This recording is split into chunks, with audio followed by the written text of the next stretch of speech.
Hello everyone, मेरा नाम है आशीष और आपका स्वागत है मेरे चैनल एग्ज़ाम इंट्रो में। आज हम बात करेंगे राजस्थान जो स्टेनोग्राफर का पेपर हुआ था उसके बारे में बात करेंगे। और आपको जो एनालिसिस आज मैं दिखाऊंगा वो डिटेल एनालिसिस है और ऐसा एनालिसिस आपने नहीं देखा होगा राजस्थान स्टेनो के बारे में।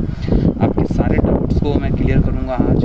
कब स्किल टेस्ट है, कब रिज़ल्ट है, क्या स्किल टेस्ट के लिए हम अगर 1-2 महीने मेहनत करेंगे तो हो जाएगा। इन सारे सवालों के जवाब मैं एक में समराइज़ करके इस वीडियो को ला रहा हूँ। सो प्लीज़ ध्यान से देखिएगा हर एक चीज़ को, कैसे कट ऑफ है, टीएसपी नॉन टीएसपी याद रखिएगा। पूरे यूट्यूब पे आप टीएसपी नॉन टीएसपी के बारे में, आप कट ऑफ के बारे में सिर्फ मेरे ही चैनल पे आप देख पाएंगे, क्योंकि हमारे पास डिटेल डेटा है और ग्राउंड लेवल की एनालिसिस है हमारे पास। तो इसीलिए हम आपको ये जो डेटा दे रहे हैं वो बिल्कुल डिटेल दे रहे हैं और सब कुछ बारीकी से बता रहे हैं। सो प्लीज़ बने रहिए हमारे साथ पूरे वीडियो में। वीडियो पसंद आता है तो प्लीज़ चैनल को सब्सक्राइब कीजिएगा, वीडियो को लाइक कीजिएगा और जितना हो सके उतना शेयर कीजिएगा। प्लीज़ लाइक सब्सक्राइब शेयर करके मैं मोटिवेट ज़रूर कीजिएगा। आइए सबसे पहले देखते हैं कि राजस्थान स्टेनो के लिए 1211 सीटें थी टोटल। ठीक है, सीटों की संख्या बहुत इंपॉर्टेंट है क्योंकि ये सिलेक्शन उसी हिसाब से होगा जो अगले जो लेवल होगा एग्ज़ाम का उसके लिए। तो इसमें आपका 3 लेवल होंगे, जिसमें पहले रिटेन है, उसका टाइपिंग है, उसका डीवी है, डॉक्यूमेंट वेरिफिकेशन है। ठीक है, ये 3 लेवल है एग्ज़ाम के। डीवी को भी एक लेवल माना जाता है। सो प्लीज़ इसको आप लेके चलिएगा कि आपको तीसरा लेवल भी है, डीवी है वो। ठीक है, अब हम देखते हैं आगे कि जो इसका एग्ज़ाम पैटर्न था उसमें आप देख सकते हैं टोटल 150 क्वेश्चन पहले में और 150 आप देख सकते हैं इसमें जो पहले पेपर और दूसरे पेपर में दोनों में 150 क्वेश्चन का था। और उसके बाद जो आप मार्क्स देख सकते हैं, इस पेपर वो 3 घंटे का पेपर था और आपको 100 मार्क्स था। अर्लियर आपको 1/3 नेगेटिव मार्किंग दिया हुआ था, लेकिन बाद में हटा लिया गया था। ठीक है, तो ये चीज़ें आपको क्लियर होना चाहिए, उसमें नेगेटिव मार्किंग नहीं था। ठीक है, अब हम बात करते हैं कि कैसे सारा डेटा जो इकट्ठा हुआ है उसके बारे में हम बात करते हैं। कि देखिए टोटल जो सब कुछ बात करेंगे, अटेंडेंस से लेकर सब कुछ, टोटल स्टूडेंट्स थे वो 1.5 लाख थे। ठीक है, अटेंडेंस वहाँ पे हुआ 50,000 का। ठीक है, जो वैकेंसीज़ थी वहाँ पे 1085 में वो आपका टीएसपी नॉन टीएसपी दोनों को मिक्स करके थी। ठीक है, अब एक चीज़ आप ध्यान रखिएगा, जो मैं बताने जा रहा हूँ उसको ध्यान से सुनिएगा। जो स्किल टेस्ट के लिए क्वालिफाई करेंगे वो 10,000 के आसपास बच्चे होंगे। ठीक है, ये चीज़ें आपको क्लियर होनी चाहिए। 10,000 बच्चे आपको स्किल टेस्ट में जाएंगे। सेकेंड चीज़ क्या है, जब स्किल टेस्ट भी क्वालिफाई करते हैं वो टोटल बच्चे 3255 के आसपास होंगे। कोर्ट के हिसाब से बताया गया कि 3255 में आपको ये बताना पड़ेगा कि उनके नंबर कितने आ रहे हैं, क्योंकि उनको जब आप वेटिंग लिस्ट में डालोगे तो उनको पता होना चाहिए सब कुछ की वेटिंग लिस्ट कब तक क्लियर हो जाएगी, कहाँ तक क्लियर हुई है, इन सब चीज़ों के बारे में। इससे क्या होता है कि वेट करने में भी आपको ये लगता है कि हाँ मेरा इस समय आ जाएगा। ठीक है, ऐसा नहीं है 2-3 साल बैठे रहे, उनको पता रहना चाहिए उनका ड्यूरेशन क्या है वेटिंग लिस्ट का भी। ठीक है, तो ये चीज़ें क्लियर कर दी गई है। ठीक है, तो ये 3255 जो होंगे टोटल, जो आपका स्किल टेस्ट भी क्वालिफाई करके जाएंगे, जो क्वालिफाई डीवी के लिए वो 3255 होंगे। ठीक है, ये आपको क्लियर हो गया होगा।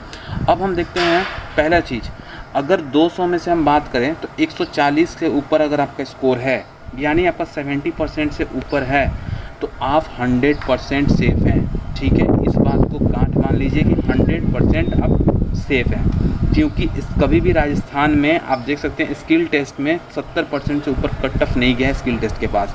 ठीक है, स्किल टेस्ट जब ले लिया गया है डीवी के लिए कभी 70% से ऊपर नहीं गया है, तो आप आंख बंद करके ये मान लीजिए कि आप बिल्कुल सेफ़ हैं। कमेंट करके पूछने की ही ज़रूरत नहीं है आपको कि हाँ आप मेरे 70% से ऊपर हैं। ठीक है, तो आप सेफ़ हैं कि नहीं है, 140 से ऊपर जा रहे हैं तो ठीक है आप बिल्कुल सेफ़ हैं। ठीक है, ये चीज़ आपको मैंने क्लियर कर दी है। अब हम देखते हैं पेपर 1 और पेपर 2 दोनों में 40% मार्क्स लाने अनिवार्य है, कंपलसरी था। ये चीज़ें आपको मैंने नोटिफिकेशन में भी क्लियर था कि भैया आपको 40% मार्क्स लाने पड़ेंगे दोनों पेपर में। लेकिन जो विद्यार्थी बाहर के थे, मतलब जो राजस्थान के नहीं थे, ठीक है, उनके लिए टफ था 40% मार्क्स लाना। ये चीज़ याद रखिएगा, क्योंकि देखिए राजस्थान का जीके और ये सब चीज़ें जो स्टैटिक पोर्शन है ये नहीं कर पाते हैं बाहर के विद्यार्थी। ठीक है, तो वहाँ 40% मार्क्स लाना बहुत प्रॉब्लमेटिक था उनके लिए। और जैसे 100 बच्चे दे रहे हैं तो उसमें से हो सकता है 20 के आ जाए, लेकिन ऐसा नहीं है कि उसमें उससे ज़्यादा बच्चों के आएंगे। ठीक है, तो ये चीज़ें आपको क्लियर होनी चाहिए। अब हम देखते हैं कि अनुमानित जो कट ऑफ है जो मैं बता रहा हूँ बिल्कुल वही रहेगी। मैं आपको 100% गारंटी के साथ बोल रहा हूँ। सो प्लीज़ इसको ध्यान से देखिएगा कट ऑफ के बारे में, टीएसपी और नॉन टीएसपी एरिया के बारे में, जिससे कि आपको मोटा मोटी आइडिया लग जाए। क्योंकि अभी तक मेरा प्रिडिक्शन 95% केसेस में सही रहा है। और अभी एमपी का आप जज का देख सकते हैं, सिविल जज का जो रिज़ल्ट आया उसमें भी प्रिडिक्शन सही रहा था। हमारे चैनल का प्रिडिक्शन देखिए और वहाँ का कट ऑफ का प्रिडिक्शन देखिए, कट ऑफ देखिए जो आया है ऑफिशियल, दोनों बिल्कुल एज इट इज़ सेम आपको लगेगा जैसे जेरोक्स करके डाल दिया गया है। ठीक है, सो आप कट ऑफ पे रिलाई कर सकते हैं। अब कट ऑफ क्यों सही साबित होता है, क्योंकि डेटा हमारे पास सही रहता है। ठीक है, आइए देखते हैं सबसे पहले कट ऑफ के बारे में। अगर हम नॉन टीएसपी एरिया के बारे में बात करें तो जनरल के लिए 138 प्लस है अगर, ठीक है, 138 या 135 के आसपास, क्योंकि इसमें मैंने थोड़ा सा मतलब मिस्टेक कर दिया था, 135 के आसपास है, 135 के आसपास, तो आप बिल्कुल सेफ़ हैं। ठीक है, बिल्कुल सेफ़ मानिएगा अपने आप को, ये सेफ़ स्कोर मैं बता रहा हूँ। ठीक है, अगर थोड़ा सा कम है तो आप प्लीज़ कमेंट बॉक्स में आप पूछिए, मैं आपको डेटा थोड़ा सा देख के उसके एनालाइज करके मैं आपको बता दूंगा कि क्या चांसेस हैं आपके आगे में होने के स्किल टेस्ट के लिए, आप क्वालिफाई करोगे या नहीं। ठीक है, अगर फीमेल से हैं तो 120 आ जाता है तो आप बिल्कुल 100% आप सेफ़ हैं, आप 120 प्लस पे।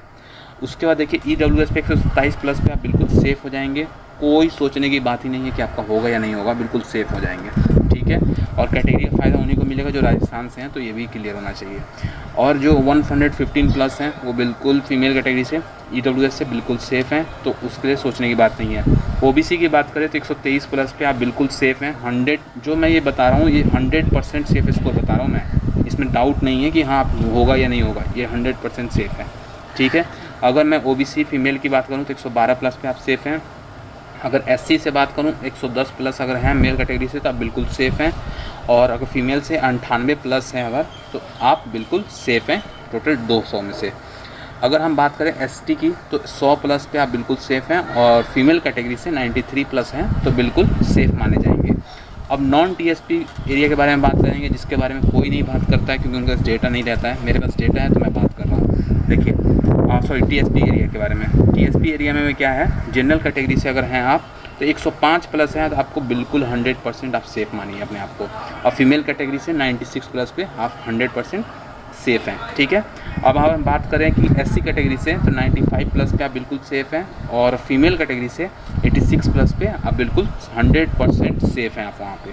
ठीक है, ST की बात करें तो 88 प्लस पे आप मेल कैटेगरी से बिल्कुल सेफ़ हैं, अगर फीमेल की बात करें तो 80 प्लस पे आप बिल्कुल सेफ़ हैं फीमेल कैटेगरी से, जो कि TSP एरिया का है। ठीक है, अब हम देखते हैं कुछ क्वेश्चंस जो आपसे पूछे गए, आपने हमसे पूछे थे और उसका जवाब हम आज देने जा रहे हैं। ठीक है, देखिए रिज़ल्ट डेट, देखिए रिज़ल्ट डेट आयोग ने क्लियर कर दिया है कि अगस्त में रिज़ल्ट आएगा। ठीक है, और अगस्त में वो स्किल टेस्ट का भी डेट क्लियर कर देंगे। ठीक है, तो ये चीज़ें मैंने आपको पहले ही बताया था, लेकिन अब भी जब आपने पूछा सोचा मैंने समराइज़ करके मैं बता दूं कि जो वीडियो में सबको पता चल जाए। ठीक है, तो रिज़ल्ट डेट आपका अगस्त ही होगा। ठीक है, अगस्त में आपका रिज़ल्ट आ जाएगा और स्किल टेस्ट का भी डेट उसी समय आ जाएगा। ठीक है, अब देखिए सेकंड क्वेश्चन था कि स्किल टेस्ट का प्रिपरेशन। देखिए एक चीज़ मैं बता दूं आपको, स्टेनोग्राफ़र की जो तैयारी है ना वो 1 या 2 महीने में नहीं हो सकती है। शॉर्ट हैंड और टाइपिंग ये सब एक पॉसिबल ही नहीं है कि 1 या 2 महीने में आप बिल्कुल नहीं जानते हो और आप कर लो। ठीक है, तो याद रखिएगा उन बच्चों को जिसको थोड़ा सा भी नहीं है, जैसे मान लीजिए मैं एक चीज़ देखता हूँ कि 10,000 मैंने बताया स्किल टेस्ट में जाएंगे, वहाँ आपको 1,500 के आसपास मैंने हमेशा देखा है, मेरे पास डेटा है कि 1,500 बच्चे नहीं आते हैं। तो जो 8500 आए ना उसमें से आप ध्यान रखिएगा कि उसमें से जो 40% बच्चे होते हैं ना, 40% बच्चे वो ऑलमोस्ट उनको आता ही नहीं है स्टेनो, उन्होंने स्टेनो किया ही नहीं है, और उस मतलब उनको क्वालिफाई हो गए तो जाना पड़ेगा ही कि हाँ नया चीज़ देख लेते हैं, तो वहाँ पे वो पहुँचते हैं। तो समझ लीजिए कंपटीशन जो होता है ना वो 50% बच्चों का ही होता है, 50 से 60% बच्चों का ही होता है कंपटीशन, एक्चुअल कंपटीशन जो स्टेनोग्राफर के लिए होता है। और उसमें से जो बच्चे होंगे वो 3200 जो 55 हैं वो क्वालिफाई करेंगे जो फाइनल DB के लिए। ठीक है, तो ये चीज़ें मैंने आपको बता दी। तो स्टेनो जो है वो 1 या 2 महीने की प्रैक्टिस नहीं है। बार बार आप पूछते हैं सर मैं कर सकता हूँ, अभी से कर लूँ, अभी से कर लूँ, हो ही नहीं सकता, पॉसिबल ही नहीं है। आपको पहले से प्रैक्टिस होनी चाहिए, और ये बहुत दिन का प्रैक्टिस से आता है स्टेनो। ठीक है, सो उतना आप रीच ही नहीं कर सकते हो जो उसका शॉर्ट हैंड में मांगता है और जो टाइपिंग में मांगता है जो स्पीड, वो आप रीच ही नहीं कर सकते हो। ठीक है, पॉसिबल नहीं है। मैंने इसलिए बोल दिया, बुरा लगे चाहे आपको अच्छा लगे, मैंने बोल दिया जो बात है, क्योंकि मेरे चैनल पे हमेशा फैक्ट चीज़ें बात की जाती है जो कि पॉसिबल हो सकता है। ठीक है, अब लास्ट क्वेश्चन था कि स्किल टेस्ट कब तक लगेगा। तो स्किल टेस्ट जो है आपका वो रिज़ल्ट आने के 2 महीने के भीतर ही आपका स्किल टेस्ट हो जाएगा, 2 या 3 महीने के भीतर ही आपका स्किल टेस्ट हो जाएगा। आपको आई होप कि सारे डाउट्स क्लियर हो गए होंगे, सब कुछ क्लियर कर दिया, सारे डेटा दिखा दिया। अगर कोई भी डाउट होता है तो प्लीज़ कमेंट बॉक्स में ज़रूर पूछिएगा। अगर आपका कट ऑफ से कोई डाउट है तो आप क्या कीजिएगा, उस कमेंट बॉक्स में मुझे कमेंट कीजिएगा। मैं आपको डेटा एनालिसिस करके मैं बता दूंगा क्या चांसेस हैं आपके होने के या ना होने के, ठीक है। सो आई होप कि सारे डाउट्स क्लियर हैं। प्लीज़ मैंने बहुत मेहनत की इस वीडियो के लिए। अगर वीडियो पसंद आता है तो प्लीज़ चैनल को सब्सक्राइब कीजिएगा, वीडियो को लाइक कीजिएगा और जितना हो सके उतना शेयर कीजिएगा। आपके लाइक और सब्सक्राइब से हमें मोटिवेशन मिलता है। सो प्लीज़ हमें मोटिवेट कीजिए। अगर हम इतनी मेहनत कर रहे हैं तो प्लीज़ उसको रिकॉग्नाइज़ कीजिए, समझिए और शेयर ज़रूर कीजिएगा दूसरों तक, ताकि दूसरे भी इसका फ़ायदा उठा सकें। सो आई होप कि आपको आपके परिवार में सब कुछ कुशल मंगल होंगे। सो प्लीज़ परिवार का भी ख्याल रखिएगा। कोरोना का टाइम है, थोड़ा सा परहेज़ कीजिएगा बाहर जाने से, अगर आपको ज़रूरी है तभी जाइएगा। सो मिलते हैं नेक्स्ट वीडियो में। आज के लिए इतना ही। Thank you, have a nice day, Jai Hind.